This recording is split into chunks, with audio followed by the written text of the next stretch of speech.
그렇습니다. 망연 안 하세요? 네, 이 자기 자식이 그 새해를 이제 보는 귀한 시간인데 많은 약속들이 있을 텐데 다 접고 오셨을 것 같네요. 네. 부처님 법문들로 오신 여러분께 많은 축복이 있기를 바랍니다.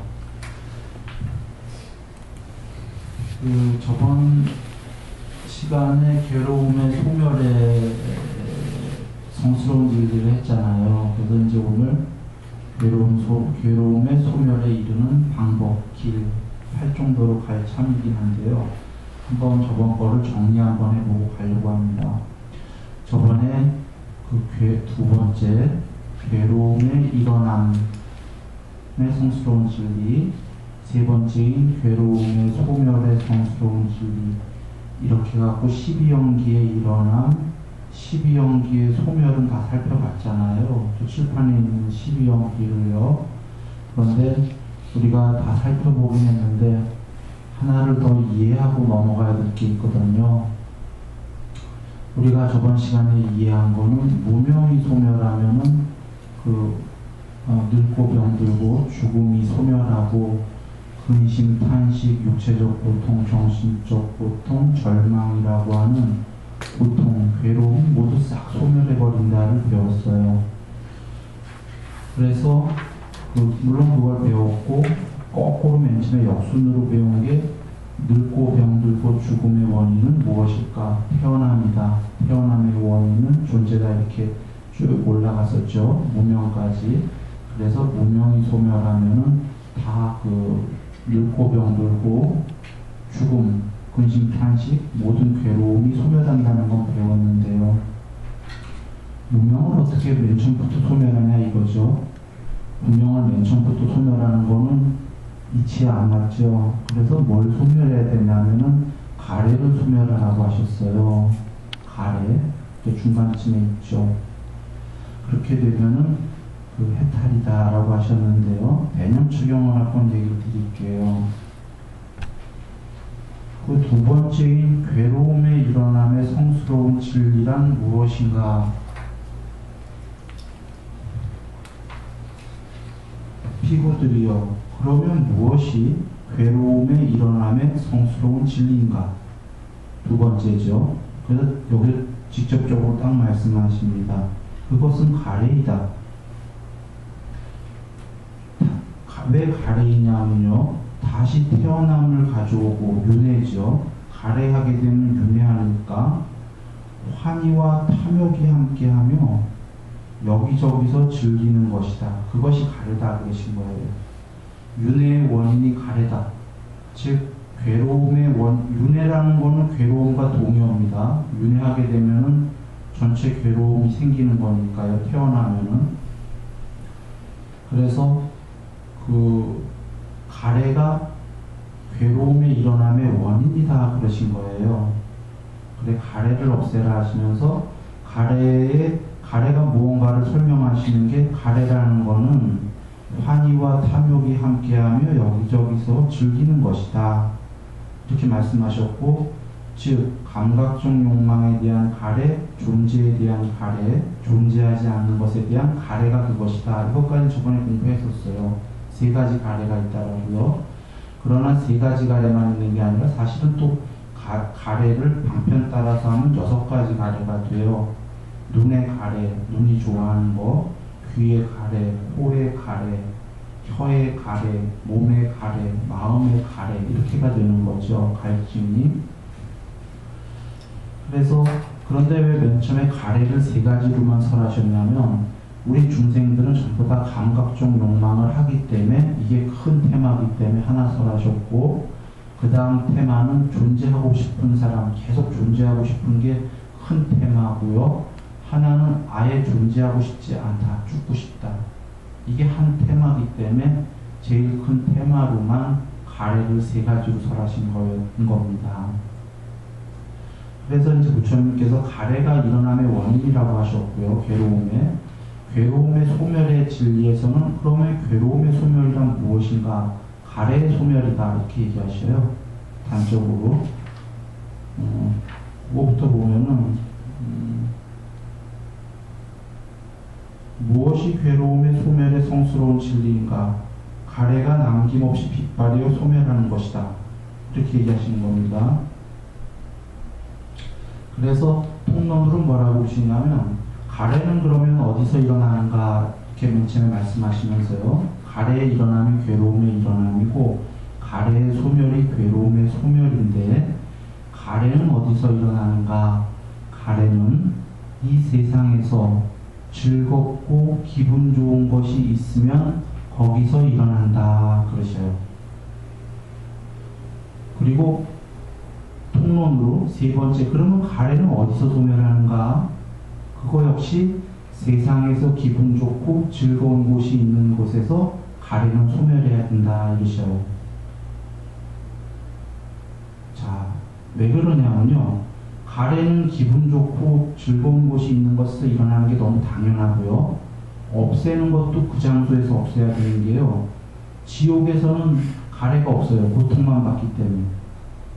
고통만 받고 있는데 고통만 받는 즐겁고 기분 좋지 않은 장소에서 없애야 될 가래도 없고요. 없애라고 해도 없앨 수도 없어요. 고통받기 때문에 나는 이 다음에 태어나면 좋은데 태어나서 가래해야 된다 이러거든요. 그러니까 즐겁고 기분 좋은 거기서 참아서 없애야 되는 거예요. 가래를. 마치 이해되셨죠?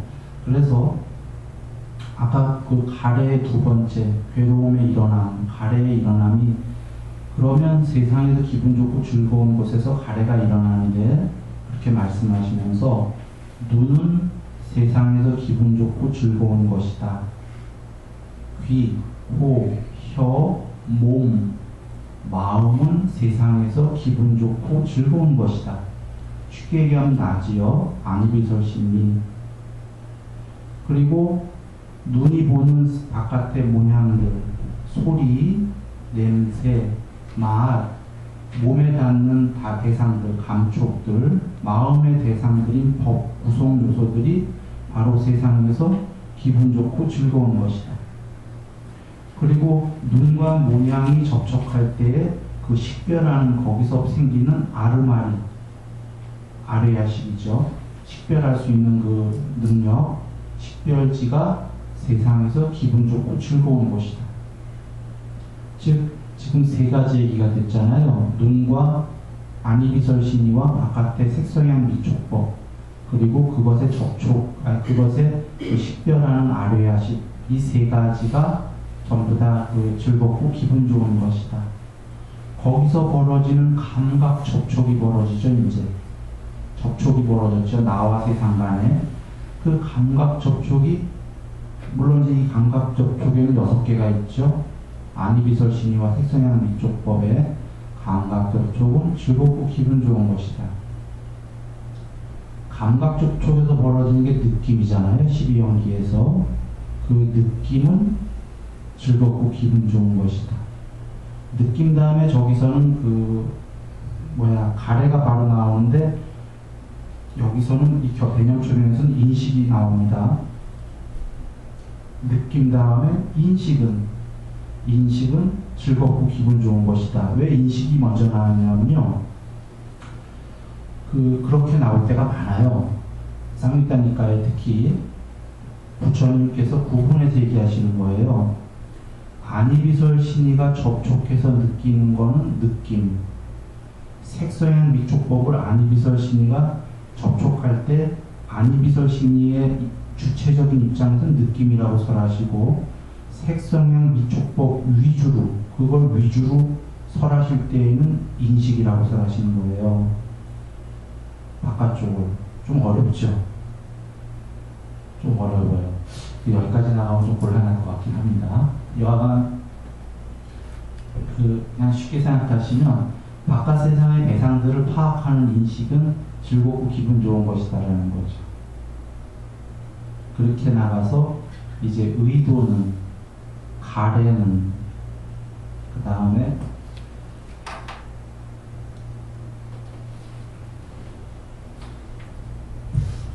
일으킨 생각은 지속적 고찰은까지가 나가요.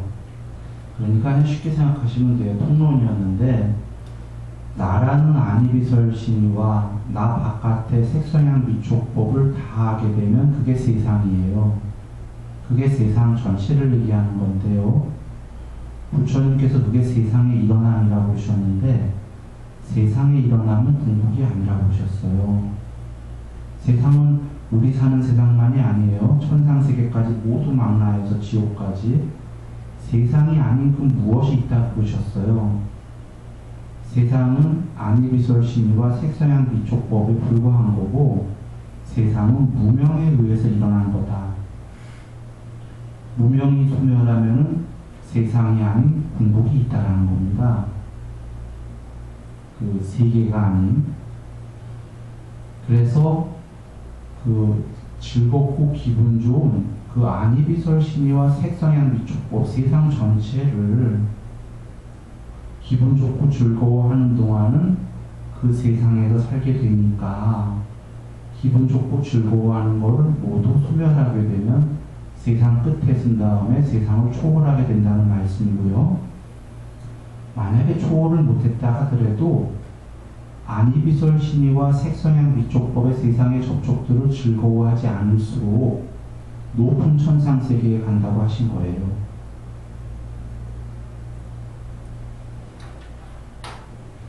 더 높은 천상세계에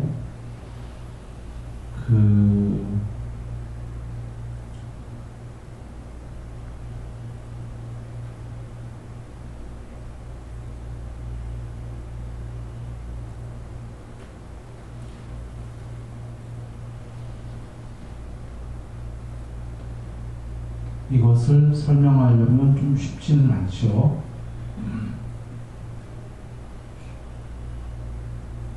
지금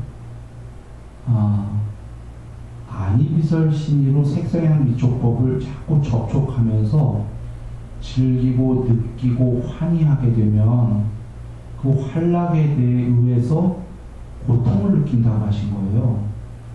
환락만 있으면 좋을 텐데 환락을 할수록 탐욕을 할수록 탐욕과 성냄이 점점 강해져 갖고 그리고 개체는 점점 개체성이 공고해져서 괴로움이 더 많아진다고 그러신 거예요. 그러나 안이비설신이가 색성향 미촉법에 대해서 탐욕하지 않으면 환락을 즐기지 않는다는 건 환락을 즐기지 않게 되면 개체성은 사라지고 높은 단계에 살아서도 신의 상태가 되는 거예요. 삼매가 되기 때문에. 그게 왜 그런지는 구조를 좀 이따 설명을 하겠지만요. 안이비설신이가 색성향 미촉법에 대한 환락을 즐기지 않으면 내면에서 개체성이 사라져요. 사라지기 시작합니다. 그 조건 지어진 관계를 놓기 시작하기 때문인데 저기 정신물질로 세상이 다 이루어진 거잖아요. 정신물질로 안이비설신이와 색성향 미촉법들이 생겨났는데 안이비설신이가 제가 비유하죠. 꿈인데요. 꿈이 맨 처음에 나타날 때에 아뢰야식이 꿈을 다 만들어요. 등장인물들까지. 자기가 만든 꿈이에요. 거기에는 나도 있고 나 아닌 색성향 미촉법들, 배경도 있고 다른 등장인물들이 있어요. 그런데 내가 다 만들었어요. 처음엔. 그래놓고 서로 나눠요. 얘만 나다. 다른 등장인물들은 내가 아니다.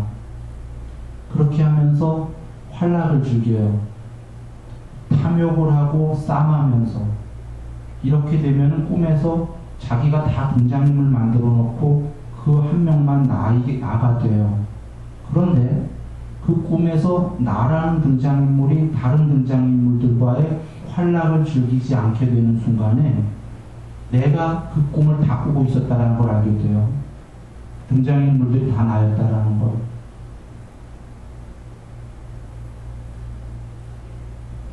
즉 꿈속에서 내가 다 만들어 놓고 내가 탐욕을 하거나 상대방이랑 싸움하잖아요. 그럴수록 영원히 그냥 걔는 나예요. 그러면서 그 안에서 고통이 벌어지거든요. 그런데 나 아니라는 것들에 대한 탐욕이나 저항을 하지 않게 되면은 그 꿈의 원래로 돌아가갖고 내가 이 등장인물들을 다 만들었다를 알게 돼요.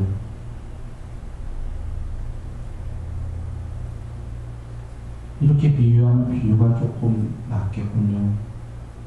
사실이고요. 예를 들어서. 그랬을 때 그 꿈에서 이제 행복해지죠. 그리고는 그 꿈을 벗어나게 되죠. 꿈이었다는 걸 알게 되는 겁니다. 그런데 이게 해탈인데, 만약에 해탈을 못하더라도 아까 제가 그 꿈에서 그 안이비설 심리와 색성향 미촉법에 대한 탐욕과 저항을 줄이면, 해탈을 못하더라도 줄이면, 좀 전에 천상세계 간다고 했었잖아요. 그 꿈에서 행복해지는 거로 비교할 수가 있어요. 그 꿈에서 탐욕과 저항을 줄이게 되면 아직 내가 다 등장인물들을 만들었다는 건 모르더라도요, 그 등장인물들에게 크게 탐욕 안 하고 크게 저항을 안 하니까 그 꿈은 행복하게 돼요.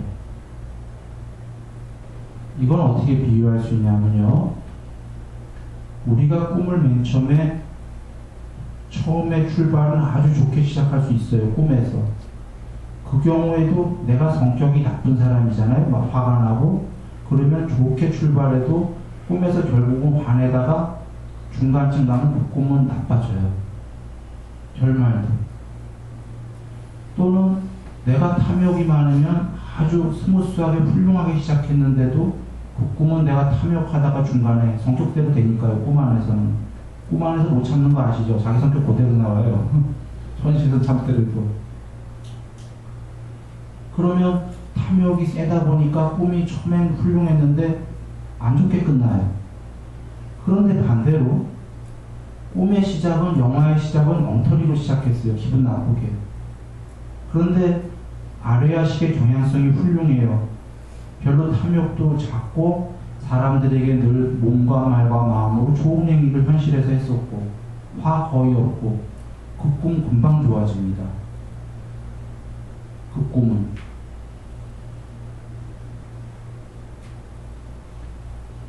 마치 제가 그 실제 예를 들었었는데, 백일몽, 꿈 말고 신데렐라 상상하는 거, 낮에 소녀 시절에 신데렐라가 되고 싶은 상상들을 많이 하죠. 그런데 신데렐라 상상하다 보면은 자기가 신데렐라도 만들었고 왕자도 자기가 만들었어요. 상상으로. 그래 데이트를 시작하고 막 이러는데 나중에 막 헤어져요. 난 헤어지기 싫은데. 진짜로 리얼하게 돼버리죠. 그 무의식이 계속 들어가고. 둘 다 내가 만들었는데, 등장인물도. 헤어지지 말라도 헤어져요. 그게 내 무의식에 헤어지는 게 있기 때문이에요. 경향성이. 그런데 경향성에 과도 없고 작고 탐욕이 없는 사람은 그 신데렐라랑 상상을 하면 할수록 왕자랑 아주 해피한 쪽으로 가요. 계속. 이게 아까 제가 그 해탈이 아니어도 천상세계 간다가 부처님께서 하신 말씀이 이건 겁니다.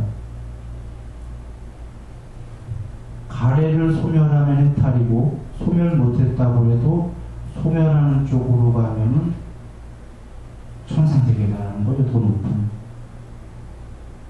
이게 이 세상의 법칙이에요.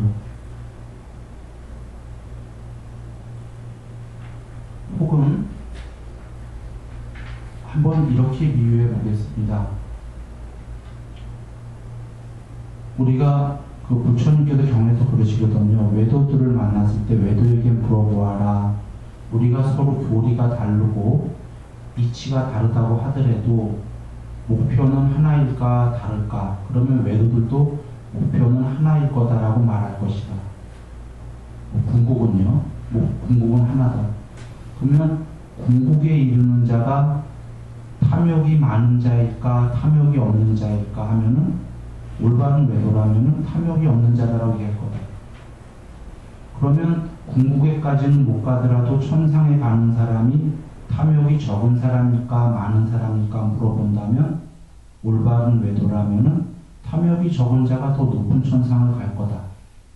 마찬가지로 성냄도 어리석은 도죠.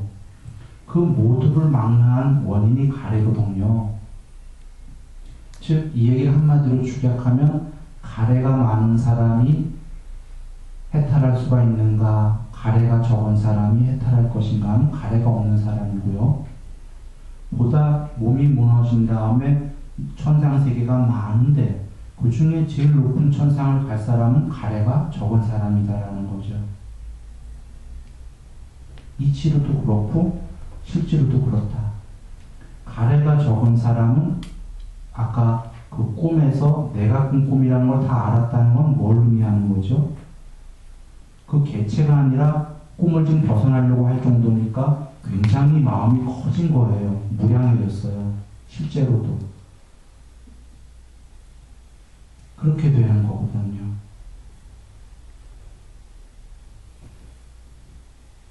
마치 저번에 비유했지만 가상현실 세계에 들어갔는데 자기가 즐기려고 근데 들어가서 즐기다 보니까 가상현실을 까먹었어요. 그래서 컴퓨터 세계에 그냥 하나의 아바타에 불과한 게 됐어요. 그래서 그 안에서 너무 괴로운데 자기 맨 처음 즐기러 들어갔는데 그 아바타가 컴퓨터 세계를 빠져나오려고 그러면 그 세상과 접촉을 끊기 시작하면 되는 거예요. 그 대상들, 그 세계와 자꾸 접촉할수록 그 아바타가 돼버리는데요. 접촉을 끊으면 되는데 접촉을 끊는 길은 뭐냐면 두 가지 길이 있는데 하나는 그 세계에서 탐욕하거나 저항하는 거를 중지하는 거예요. 1번. 2번은 산매에 들어버리는 거예요. 깊은 산매. 그 세계를 초월해요. 근데 이 2번은 1번의 그 세계에 가래하는 거를 먼저 선행하지 않으면 산매가 안 된다는 게 이게 문제예요. 그 세계에 접촉하는 걸 먼저 끊는 걸 조건으로만 더 높은 산매가 되기 때문에 산매가 되면 공무변천하는 무심이 되면 눈뜬 채로 나도 초월해버리고 세상도 초월해버려요. 그제서야 아는 게 이게 아니었구나라는 걸 알게 돼요. 5선에서는 상당히 높은 산매죠. 그래서 부처님께서 산매에 많이 들어라 하신 거는 산매에 든 자는 부처님 법문을 분명히 알 것이다 그러신 거예요. 바로 알 거다. 그런데 산매가 안 된 자는 법문이 불분명하게 들릴 거다. 이해가 안 될 거다라는 거죠.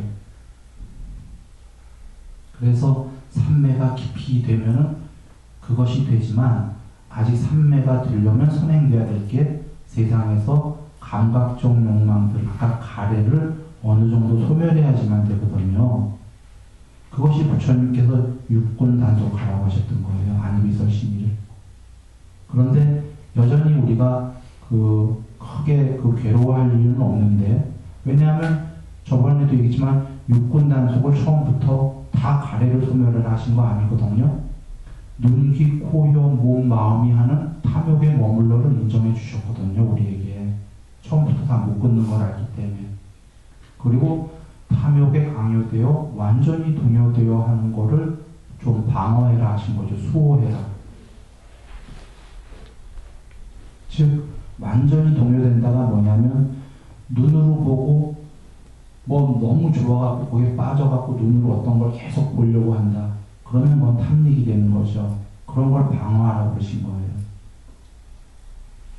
그러면 탐에 머무르기만 해도 방일, 계목을 잘 지키는 사람은 방일하지 않기 때문에 살아서 많은 재물을 모으고 좋은 명성을 얻고 어떤 회중에 가더라도 떳떳하고 죽을 때 여행 가듯이 깨끗하게 준비하고 죽고 죽자마자 높은 천상세계라고 하셨기 때문에 탐에 머물러를 인정을 하신 거예요.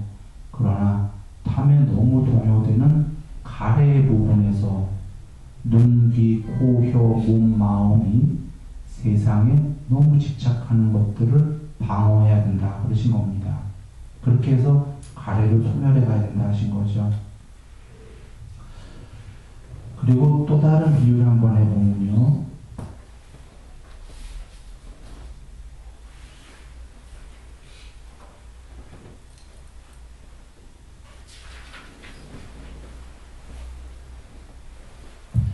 말룸과 푸따경인데요.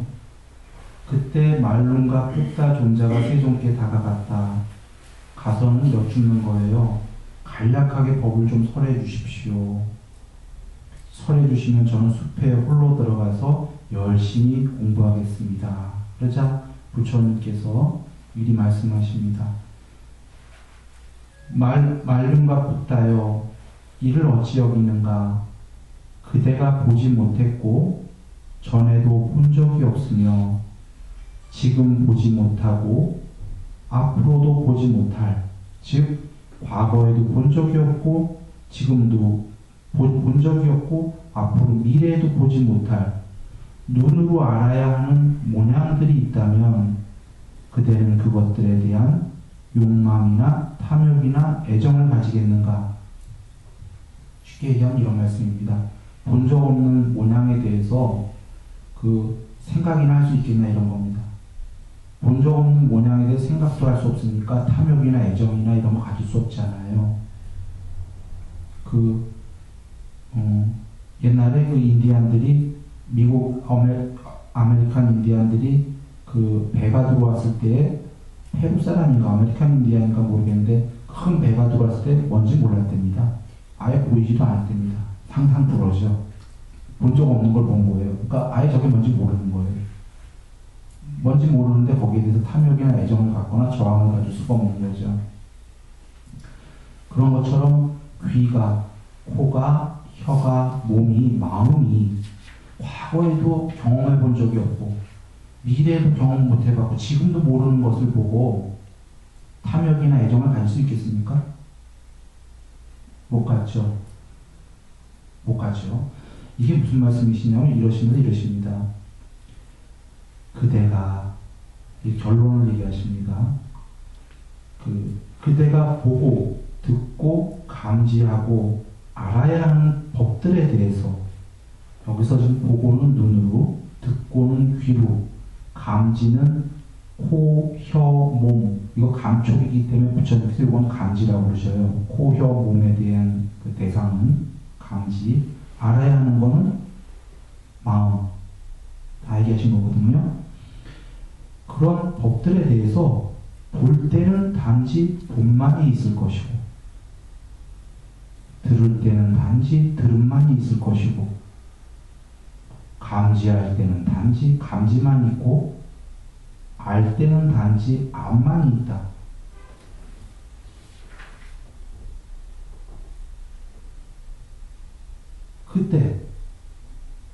그때 단지 암만이 있을 때에는 그대에게는 그것에 의함이란 것이 있지 않고 그것에 의함이 있지 않으면 그대에게는 거기에라는 것이 있지 않다.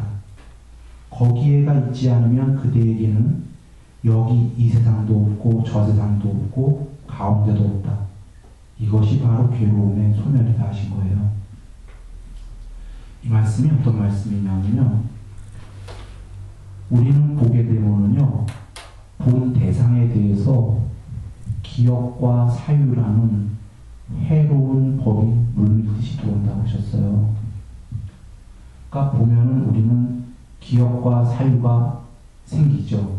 그 대상에 대해서 본인이 알던 모르던 기억과 사유가 없는데 탐닉한다는 게 이해가 됩니까?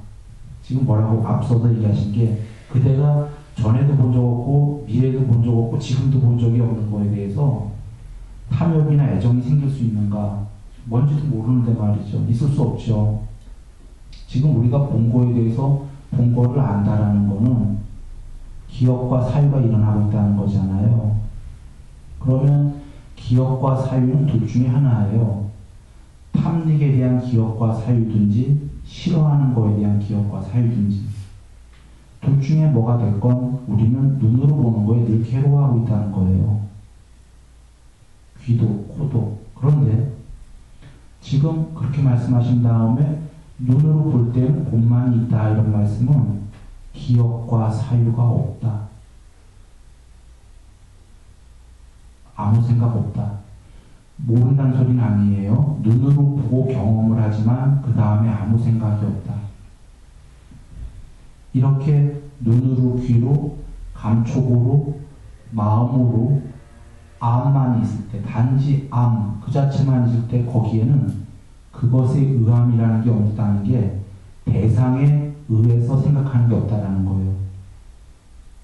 아까 본 것에 대해서 생각하는 게 없다라는 게 그것의 의함이 뭐냐면 본 것을 생각하고 본 것 가운데 생각하고 본 것으로부터 생각하고 본 것은 내 것이라고 여기고 그것에 대해 활락을 즐긴다.